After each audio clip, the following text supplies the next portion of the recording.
occasion. I'd scrounge up a piece of paper, whatever I could find, and I'd make a poster, whatever we were doing. Here's one, the provincial disability, you can get free camping, they help you out with camping, so I made this to put it up to let other members know that these services are available. What is PWD? Persons with disabilities. Oh, okay. I think it's changed to something else now, but I'm not sure. They label it something. So, you know, whenever there was a new, whenever we had an anniversary or whatever, then I'd make a poster for it. I'm trying to get more involvement. We started, we used to have, before I joined, there was a little newspaper flyer called the Budweiser. I'll pass some of them around because they're pretty interesting. We had, say, history. There's 1, 2, 3, 4, 5. They're all different, so I just pass them around a little bit. But nothing like that had been done for quite a while. And helping with the, so I was there a lot, making posters and whatnot, like I said, and just running around doing errands, a little bit of errands now and then if photocopying had to get picked up. And enough times went by when somebody never showed up for work that they were desperate for somebody one day, and Ted was there and he says, "Gail, you're on the front desk." But, what? So you got to know how to do this by now, right? So that's sort of how I got hired. And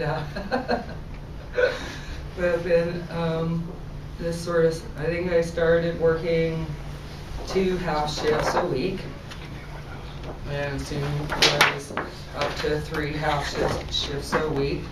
And by then Ted was coming back down to the club a bit more often because the court cases were actually going into court. So we felt, you know, and the club was getting busier, we needed the help. So we started having working group meetings. This is one of the posters that I made. And it's just it's fun, and we started doing the working group meetings, and out of the working group meetings, I wanted to show you that came the digest. And we've got one more issue coming out like this, and then it's going to get turned into a newspaper.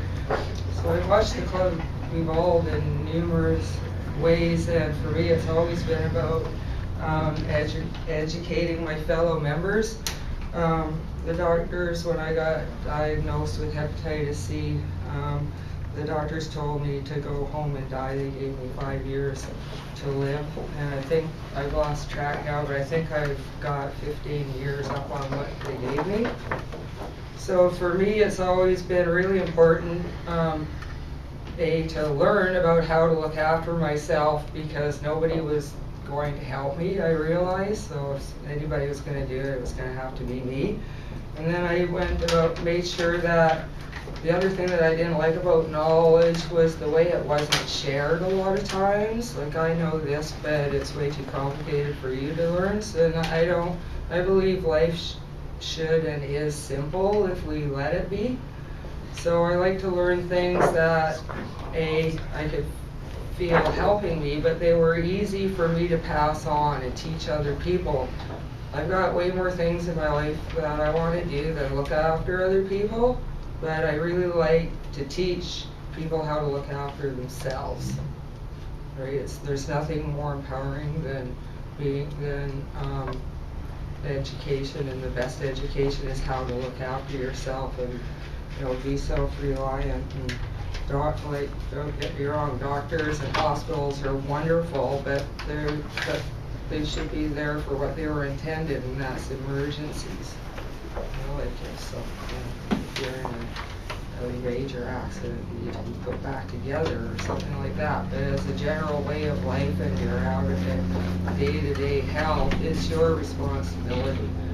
And that is where education is really important, because we're fed a lot of false information, and especially about our diets and what we eat.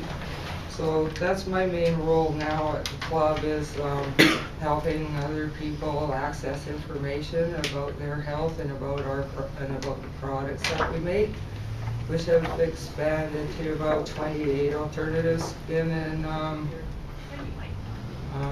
edible products because I spent so much of my recovery time learning about herbs, and I like to share my knowledge. I thought once I finally, something clicked in my brain finally, that cannabis, like I'd always said, was just another herb, and then I knew that a lot of herbs act synergistically, which means they help each other work better, that when you mix, some would actually mix with cannabis and you have absolutely wonder drugs that really help people heal themselves. It's just amazing.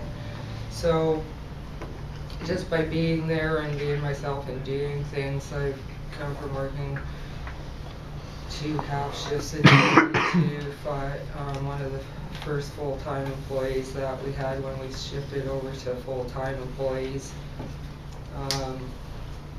to sort of getting fired this year because I worked too much and half the time forget to get paid, and so I'm just sort of always at work, and if I need something the club takes care of me. So I don't charge anything for my services at the club because most people at our club wouldn't be able to afford them if I charged the way I'm supposed to. So I work for free and the club in return looks after me. So it's a very wonderful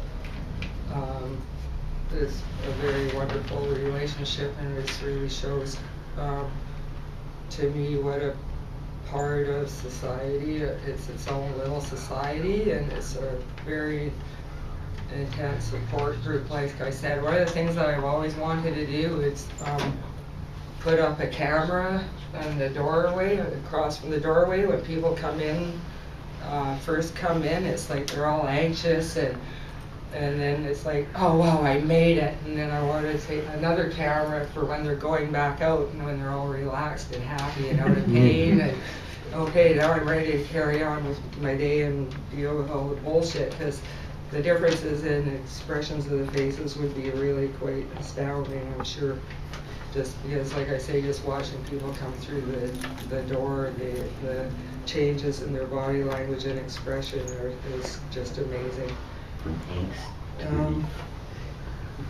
So it's really wonderful to get feedback and get to know that you touch people's lives like that. A friend that I haven't, that has moved away for a while, just came back into town for a little while and shared a little story with me that the way the club has touched his life is, I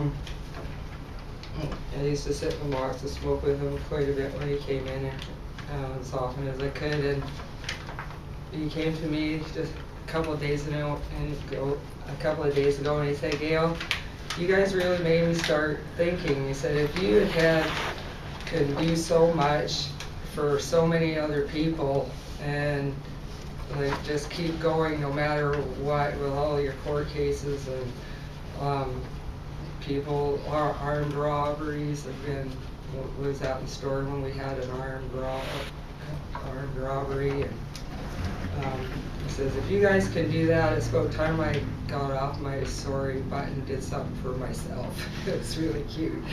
So he's actually gone to Calgary and started an environmentally friendly business, and it's just amazing. And it's been sort of informally working with the RCMP there, breaking ground, waiting. So they're anxiously awaiting us to come and start a club there, because the RCMP and police forces are really same as the doctors, are really been put in a really bad gray area with the MMAR and the laws not actually being changed like they're supposed to be. But that's another story too. So, how are we doing for time? I think like 9 minutes. Oh, cool. Does anybody have any questions? Yeah. So what do you currently do now at the club besides like those random tasks you're talking about? Like what's your main position? I make sure the bakery is doing what they're supposed to be doing. Make sure everybody, And including that, me, and make sure He's our winning everybody stick, yeah. I make sure everybody's doing what they're supposed to be doing. That there's supplies for everybody to be able to be doing what they're supposed to be doing.